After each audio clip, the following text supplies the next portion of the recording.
to Community Connections with Children's Services Council of St. Lucie County. I'm but one of your hosts today, Sean Boyle, and with me is Ashley Mock. And welcome to, this is a special day for us. It is. Because not only is it a radio program for those of you that are listening to us on 104.5 The Flame, but today we are in the studios at the WLX St. Lucie Education Channel studios, bringing this radio program to TV. It's a special day for us. We like this day. It makes us feel very formal, I think. Yeah, for better or for worse, for you radio listeners, jump on, check out the St. Lucie Education Channel, or go to YouTube, look up WLX St. Lucie County.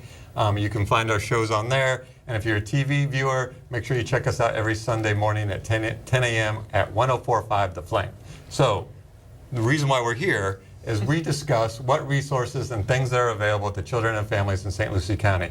And we have this opportunity because at the Children's Services Council, where Ashley and I work, we do 5 things for our community. And those 5 things are: 1, make sure every baby's a healthy baby; 2, stop child abuse before it happens; 3, keep kids off the streets; 4, keep them in school; and 5, keep them off drugs, alcohol, and other risky behaviors through a series of programs and resources for all families in St. Lucie County. You did a good job. Not too bad. Rattled those things off really good. Now, I brought you a prop today, but I'm gonna steal it. And those 5 things that Sean talked about, we have a family guide, which we have recently updated. And I've been talking about that for a couple of weeks on the radio show. But this is the first time that our viewers are getting a glimpse of the new updated family guide. And it really is a great tool to get an idea of what all of those programs do. So it has a brief description of each one of those programs, along with a contact phone number. And for the programs that are location-based, like our after-school programs, which we talk a lot about, there is an address location for those programs as well. So if you need a printed copy like this one here, you can call our office and get a copy of those, or get a stack of those that we can deliver to your business, to your church. If you've got a location like maybe a doctor's office that we could bring a stack to you to distribute to your clients, we're happy to do that. We also have copies of this on our website at cscslc.org, or on our mobile app, which you can download both on the Apple and the Android platforms just by searching Children's Services Council or CSCSLC. And really, all of those ways will give you access to all of the programs that we discuss every week on this radio show and this TV show. And we would not be hip or cool if we didn't also mention that we're on social media. So if you're on Facebook, and let's face it, most people are on Facebook. That's right. Go to Facebook, look up Children's Services Council, St. Lucie County. There are other Children's Services Councils. We're a little partial to the St. Lucie County one. We post on there nearly every day resources, information, things that are going on, and or inspirational positive messages. Yes. And we're also on Instagram, Twitter, but we haven't really figured all that out quite yet. So we're getting there. We're getting there. And I also want to say, you know, the way this program works, hopefully it's a little entertaining, just a little bit entertaining. But the idea is that you would take this information, what we're going to talk about in the next 15, 20 minutes or so, and if you yourself can't use it for you and your family, let's say your kids are all grown up, let's say they don't even live in the neighborhood or in the area, but let's say whether you go to church or at the workplace, when you hear people talking about needs that their families have, you could hopefully be that resource, be that guide to them to get them connected to the resources that are available to families in our community. And, you know, I just want to say that I think probably in the last couple of weeks, people have been talking a lot more than usual. I think a lot of us, with Hurricane Matthew being out in the neighborhood, putting up shutters, whatever we were doing, surveying damage, all of those things, we were out a lot more than we might have been than normal. And that's really the time that we kind of get an idea of what's happening in other people's lives. And that really gives us a glimpse into maybe some challenges that people around us are facing. And that is the time when these resources and these programs that we are involved in really come into play. And like Sean mentioned, it's really a great opportunity for you to be that resource for your congregation members, your co-workers, your other family members, really, to be able to say, hey, I heard about this really cool program, and here's the contact number, to give them the opportunity to get the help that they need. I'm glad you brought that up because, you know, while we're a large county, you know, 350,000 plus, we're still a community. Right. And to some degree, even though we're large in number, we're still a small community. Yes. And we network, and that's how we find out what resources are available. And speaking of resources, let's jump to a couple. First of all, I've said this, I think, for the last 3 or 4 shows. not that I have a running bet with the kids at the Avenue D Boys and Girls Choir. But you do. But we do. So the Avenue D Boys and Girls Choir, it's an after-school program. Obviously, I think a lot of our listeners and viewers have heard of them. They've performed nationwide and even international. They are actually on a Grammy Award-winning CD artist. Worded in a much better way than that. But they have openings at their after-school program, and you don't have to sing and dance. You don't have to be an expert to sing or dance. That's what they do. That's what they teach you. But they also work on homework and positive messaging and social interaction. But they have openings. If you have a child, I believe it's from 5 to 18 years of age, the number is 772-595-1414. Both the choir, the participants, obviously myself.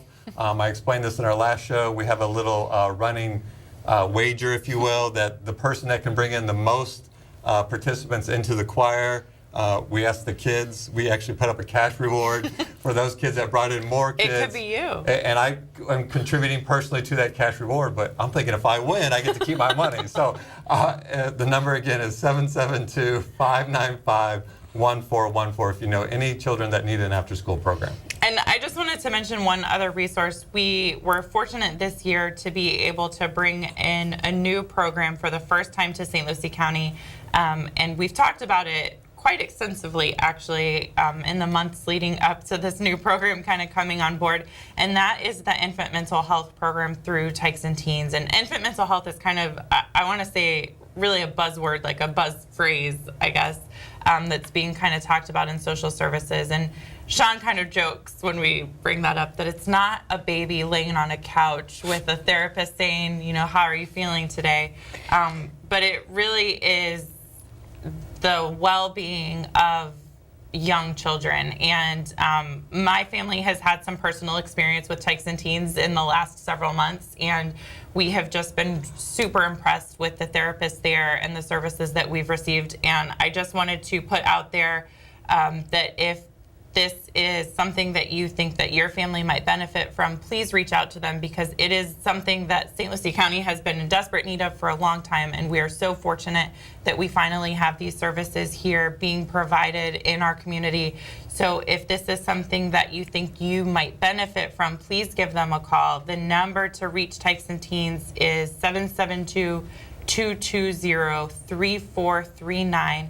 They are providing services in our community for children 0 to 5, and there are some qualifications, whether or not you've got transportation issues or things like that, that they will work with your family on. So please give them a call.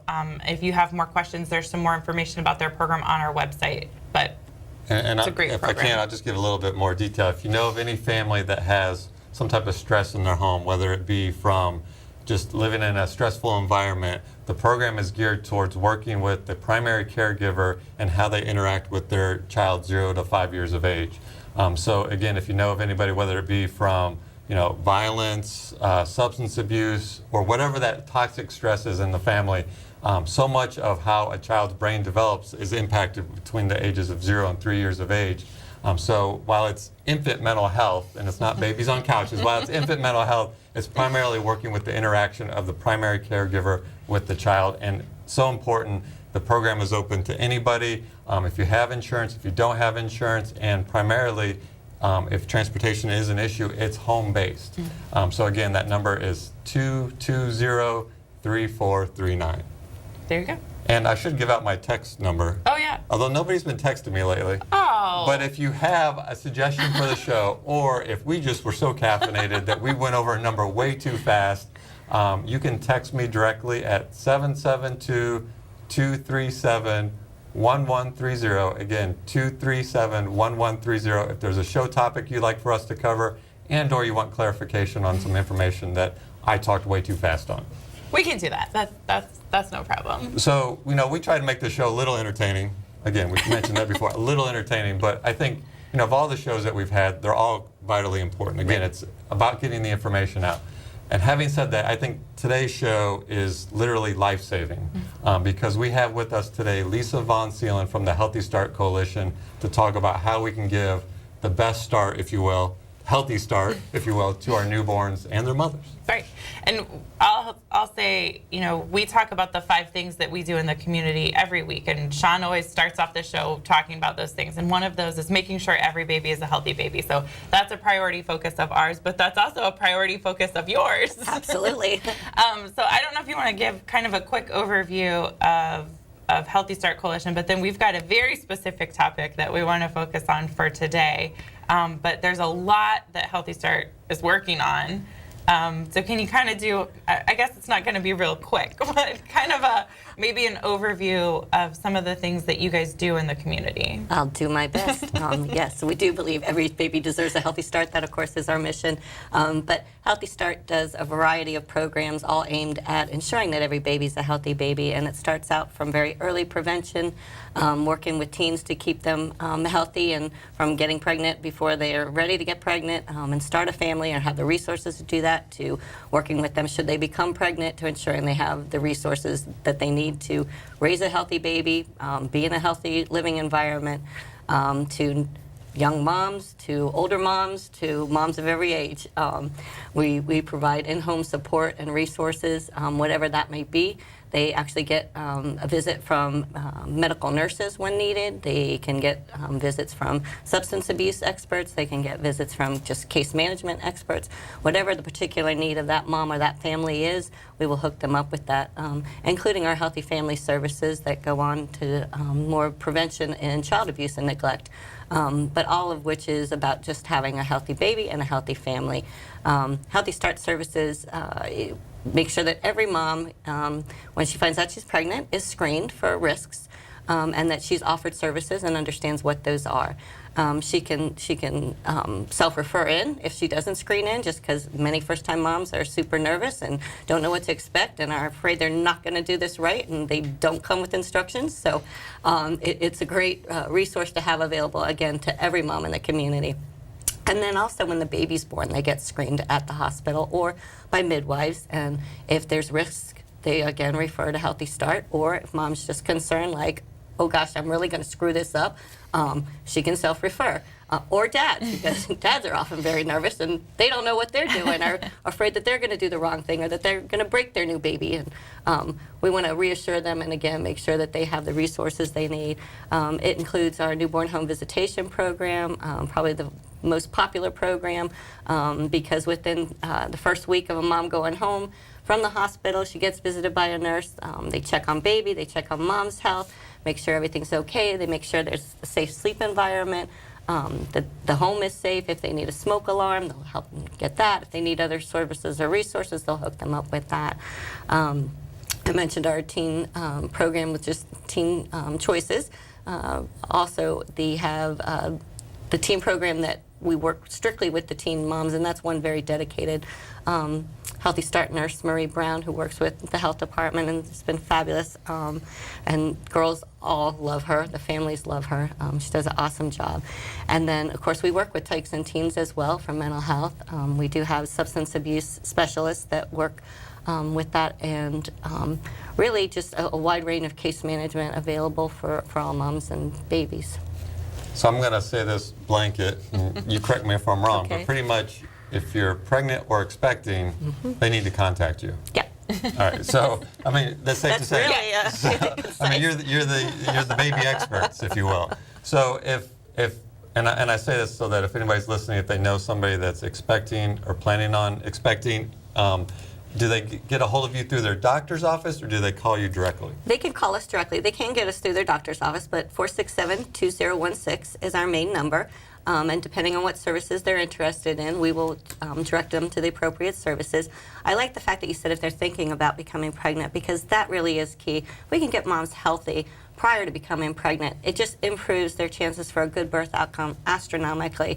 And it's really what we want. We want a healthy mom and we want a healthy baby. And that includes getting folic acid, the easiest thing that they can do to prevent neurotube defects. And it's so simple, and yet we still have just too many babies born with neural tube defects because they didn't have the folic acid prior to getting pregnant. And most moms don't realize it. It's actually, they need to have it 2 months before getting pregnant, and then that first month is the most critical. Many of our moms never find out they're pregnant until they're well into their 3rd month and or even their 2nd trimester, and it's really too late at that point for that folic acid to have an impact. So something so simple that can have such a dramatic impact is something that we just can't get the word out enough about. And then there are, of course, many other factors. There might be family histories that they may or may not know about, so we can help them talk about that and understand that and how that impacts their potential pregnancies. What a healthy relationship looks like. Many times young girls think they're in love and they're going to have this family and everything's going to be wonderful and nobody has a job, but it's just all going to work out. And we need to bring them down to earth that that's just not reality. It's also very practical in nature of what do we want to put into place for them and have them thinking about before they start their families and become moms and dads. So we talked about, kind of introed this by saying this is going to be a vitally important show, and it already is a vitally important show. But you and I just left a meeting together to come here to talk about an issue that it's huge. I mean, it literally it's costing babies their lives. And we wanted to talk about ways that we can prevent infant mortality. And one of the simple ways, and I say it's simple in that, we're going to go through the ABCs literally, but is safe sleep. Yes. Well, it is one of our highest causes of infant death, and that's infants are described as 0 newborn to 1 year of age. That period of your life is the time that you're most likely not to survive of any time in your entire lifespan. So it's the most dangerous time for a baby, and one of the most critical aspects that cause death is unsafe sleep conditions. And it's, again, really a very preventable situation. It's ensuring that you have whether it's a crib or pack and play, that it's safe, that there's appropriate spacing between the bars or netting so that babies' heads can't get stuck. It's making sure that they don't have baby bumpers in it, which all look very pretty, but they are very dangerous. You don't want that. You want a nice firm mattress in the bottom of the bed. You don't want blankets and toys, and again, even though they're cute and you think it makes a pretty picture, you take the picture, but they don't sleep with those blankets and those stuffed animals. There's a lot of factors also that go into the home environment, including smoking around baby. Really important not to smoke around those babies with those new lungs, because it just has such a terrible impact on a newborn, and especially if you have a preemie. They've already got lung difficulties and most likely will have them throughout their life. So even more critical to keep smokers away from the babies. It also includes making sure there's smoke alarms in the in your building, in your home, because God forbid should there be a fire, you need to be alerted quickly and be able to get, again, everybody out of the house safely. But those babies with those tiny lungs really is critical to not have that. It includes making sure that there's locks on doors, there's windows that shut, that there's not pool enclosures that they can get into, and that's our second leading cause of toddler death is drowning. So really important to always be aware. It takes seconds for a toddler to get out of sight and they're off and going, and so they look for all of those things and give them the resources they need to correct those things, and if we have them on hand, we'll get them right away, and if not, make sure that they get hooked up with the appropriate agency to get that. So let's talk. I want to talk a little bit about the crib. Is that okay? Yeah. So I know a lot of times when it's a newborn, and particularly the first one, there's a lot of excitement.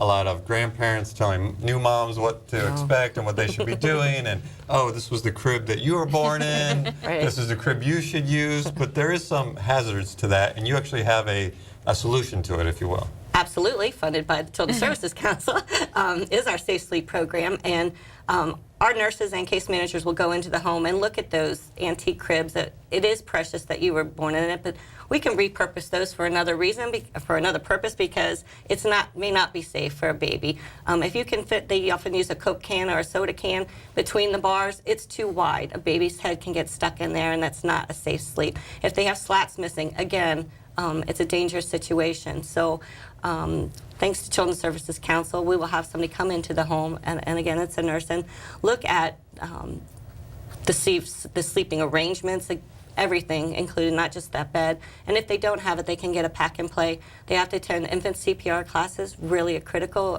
class to have, important for anybody to have, but certainly new parents to know infant CPR. and just the basics, first aid. So they do have to take that class. There is a small fee if they can afford it, and if they can't, we'll figure out a way to waive that. But thanks to the Children's Services Council, that is available to every mom in need or expectant mom in need to be able to have that. And we do offer a wide range of classes, from breastfeeding, which is one of the most important things you can do to keep your baby healthy and survive that first year of life, and also to have a healthy life throughout. So there's a wide variety of classes and resources available that we provide, in no small part thanks to Children's Services Council. So you said something that I just wanted to touch on, and it is, certainly we don't want to knock grandparents, because grandparents have a lot of advice, and we have a lot of grandparents or aunts and uncles or family members who are taking care of young babies in our community. Lots of maybe multi-generational families that are living together. But I actually came across an interesting statistic when I was looking at information to prepare for the show, and that was that 1 in 5 SIDS deaths occurs while the baby is not in the care of their parent. Yes. And that made me think about something that, I think we do a lot in the way of educating parents about safe sleep, but maybe not so much in the way of educating who's taking care of my baby when I'm not around. And I think that's something that's really important for us to have a conversation about as a community, because if I need to run out and I know that my baby's going to be sleeping while I'm leaving it with a babysitter or an 18-year-old or my mom or whoever else, a lot has changed in the 20 years since my mom has cared for a baby. And it's very important for us to continue having these conversations about that my baby needs to be asleep on his back with nothing in the crib, because those are important things to remind the people who are caring for your baby when you're not around. You're so correct, and you can't emphasize that enough, because I've heard my own parents say it. I've heard my aunts and uncles and brothers say it, and it's like, well, we survived. Yeah, but for the luck, grace of God, there go I. You don't want to take those chances. You want to minimize those, and it really is important. Yes, they used to think putting a baby face down was a safe sleep. It's not. We know that for a fact. It's science. It's not anything but. It's just a fact. So don't put those babies down face down. It is critical, because we also have fathers and mothers who are exhausted, and sometimes you see so many cute pictures of dad passed out, not passed out, but sleeping on the sofa, and babies on top of him. It's not safe, and babies face down. It is so easy for them to not get enough oxygen. Again, because they're tiny, and the amount of oxygen restricted, just even from a shirt, can be deadly. So we want them on their backs by themselves. No baby bumpers, just alone in that crib. We had a tragic death with a baby falling asleep again on a father who had a nicotine patch, trying to do the right thing to quit.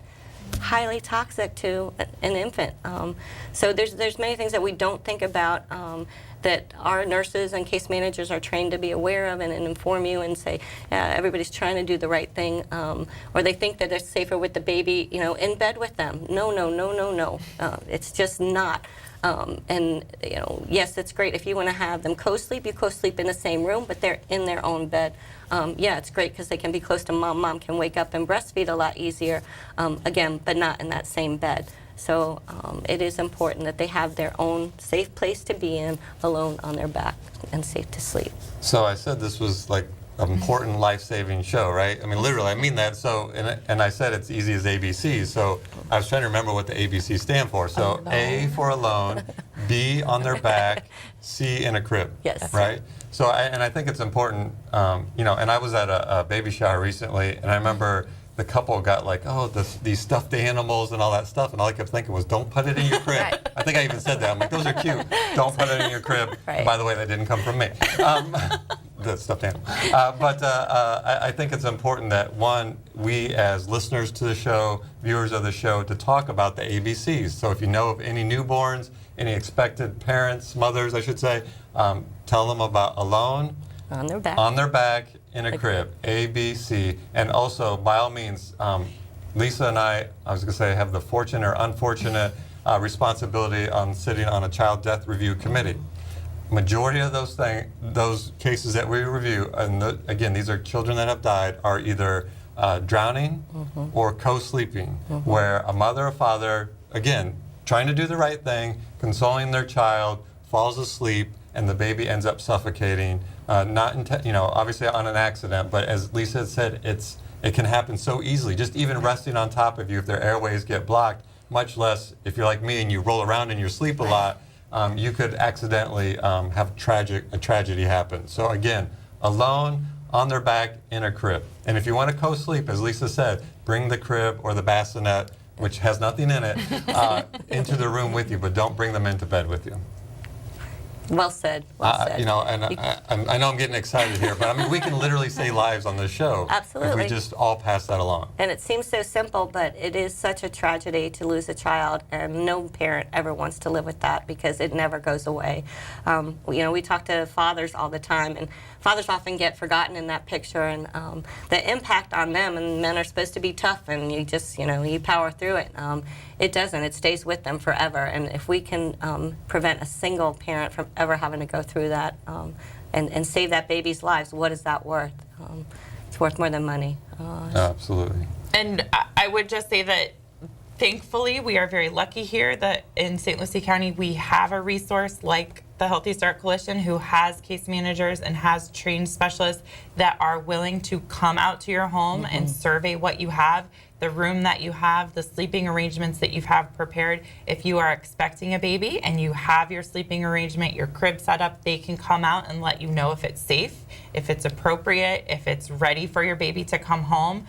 Just give them a call at 467-2016, and they're happy to do that for you and walk through with you all of the other resources that are available to you. Absolutely. And speaking of planning and knowing, we did just have the hurricane, and many times you'll be displaced and you didn't plan on being displaced. So it's also about having that plan and what will you do, and can that crib go with you, or do you need a pack and play, or is at that new location, what do you have? That was one of the biggest needs for our poor friends in New Orleans when they got inundated, and we were having calls from the Healthy Starts in that state. Can you help out? We need pack and plays. We need very good safe sleep environments for our babies. So it is important, and it's planning for the unexpected and knowing what resources are available when the unexpected comes. Happens, yeah.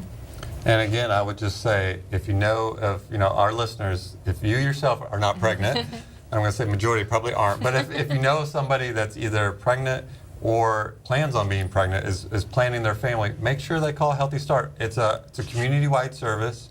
It's free. Yes. And it's available to everybody. Again, community-wide. It's 467-2016. Again, 467-2016. And I mean this in all seriousness. It could save lives. And even if it just one life saved is worth all the effort. Absolutely. Yep. And we all have a role in that. That's the whole purpose of the show, is to pass this information on. So again, ABCs, alone, on their back, in a crib. I knew the things, I didn't know how it fit with the lettering. Okay. Alone, on their back, in a crib. And if you know of anybody, make sure they're calling Healthy Start to get that screen. It's free. And if you don't call Healthy Start, make sure you talk to your doctor about it. But their number again is 467-2016. I also want to mention we have the summit coming up that is talking about our infant mortality rates, and if I could share with you that's November 18th at Kirby Loop Road at the Safety Training Complex at Indian River State College. It's going to be a phenomenal event. We have Tanya Lewis-Lee, who is married to Spike Lee, the director, and she's a fantastic motivational speaker in her own right, an attorney, an accomplished motivational speaker. So call us for that as well and come out and see what we're all about. Nice. And we are so adamant and vigilant about this information. We are out of time. But we want to thank you for tuning in. Again, it's a monthly TV show, a weekly radio program on 104.5 The Flame every Sunday at 10 a.m. And remember, it's our children, our community, our future. We're all in this together. We'll see you next time.